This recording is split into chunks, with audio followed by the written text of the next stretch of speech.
કેમ છો વિદ્યાર્થી મિત્રો? મજામાં?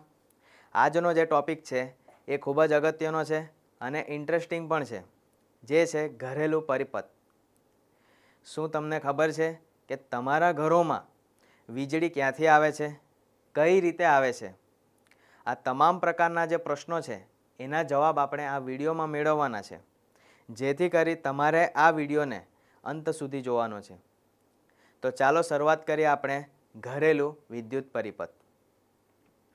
હવે વિદ્યાર્થી મિત્રો, વિદ્યુત પ્રવાહ જે છે એ મેન્સમાંથી થઈને આપણી આસપાસના વિસ્તારમાં મૂકેલા ટ્રાન્સફોર્મરમાં આવે છે. ત્યાંથી જમીન દ્વારા એટલે કે અંડરગ્રાઉન્ડ અને થાંભલાઓ દ્વારા આપણા ઘર સુધી પહોંચે છે. હવે આ મેન્સમાંથી આપણા ઘરોમાં 3 પ્રકારના મુખ્યત્વે વાયરો આવે છે, જેમાંથી એક છે લાઈવ વાયર, જેના પર લાલ રંગનું અવાહક આવરણ હોય છે. બીજો છે ન્યુટ્રલ વાયર, જેના પર કાળા રંગનું અવાહક આવરણ હોય છે. અને ત્રીજો છે અર્થિંગ વાયર, જેના પર લીલા રંગનું અવાહક આવરણ હોય છે. અત્યારે આપણે લાઈવ વાયર અને ન્યુટ્રલ વાયર વિશે ચર્ચા કરીએ. અર્થિંગ વાયરની ચર્ચા આપણે પછી કરીએ. હવે આપણા ભારત દેશમાં આ બંને વાયર વચ્ચેનો વિદ્યુત સ્થિતિમાનનો જે તફાવત છે એ 220 વોલ્ટ જેટલો હોય છે. હવે વિદ્યાર્થી મિત્રો, આ બંને વાયરો આપણા ઘરોમાં કઈ રીતે આવે છે એની ચર્ચા આપણે કરીએ. તો આ બંને વાયરો મેન્સમાંથી આપણા ઘરમાં લગાડેલા બોર્ડમાં આવે છે. બોર્ડમાંથી ફ્યુઝમાં આવે છે અને ફ્યુઝમાંથી પસાર થઈને મીટરમાં દાખલ થાય છે. અને મીટરમાંથી આપણા ઘરોમાં અલગ અલગ પરિપથને વિદ્યુત ઉર્જા પૂરી પાડે છે. હવે આપણને ખબર જ છે કે આપણા ઘરોમાં જરૂરિયાત મુજબ મોટા સાધનો પણ હોય છે અને નાના સાધનો પણ હોય છે. તો આ બંને માટે અલગ અલગ પરિપથ આપવામાં આવે છે, જેમાંથી એક છે 15 એમ્પિયર વિદ્યુત પ્રવાહ ધરાવતો પરિપથ, બીજો છે 5 એમ્પિયર વિદ્યુત પ્રવાહ ધરાવતો પરિપથ. 15 એમ્પિયરમાં મોટા સાધનો જેવા કે એસી, ગીઝર અને હીટર વગેરેનો ઉપયોગ થાય છે. જ્યારે 5 એમ્પિયરમાં નાના સાધનો જેવા કે બલ્બ, પંખા અને ટ્યુબલાઇટ વગેરેનો ઉપયોગ થાય છે. હજી એક વાયર બાકી છે વિદ્યાર્થી મિત્રો, યાદ કરો કયો છે? Yes, earthing wire.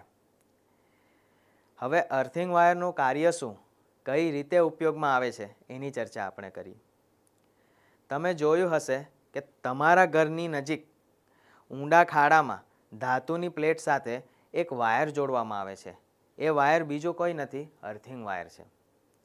હવે તમને પ્રશ્ન થતો હશે કે આ વાયરને આવી રીતે કેમ જોડવામાં આવે છે? તો એના પછાડીનું કારણ છે તે સમજીએ. હવે આપણા ઘરોમાં ઇસ્ત્રી, ટોસ્ટર અને ઘરઘંટી જેવા ધાતુની સપાટીવાળા સાધનોનો ઉપયોગ થાય છે.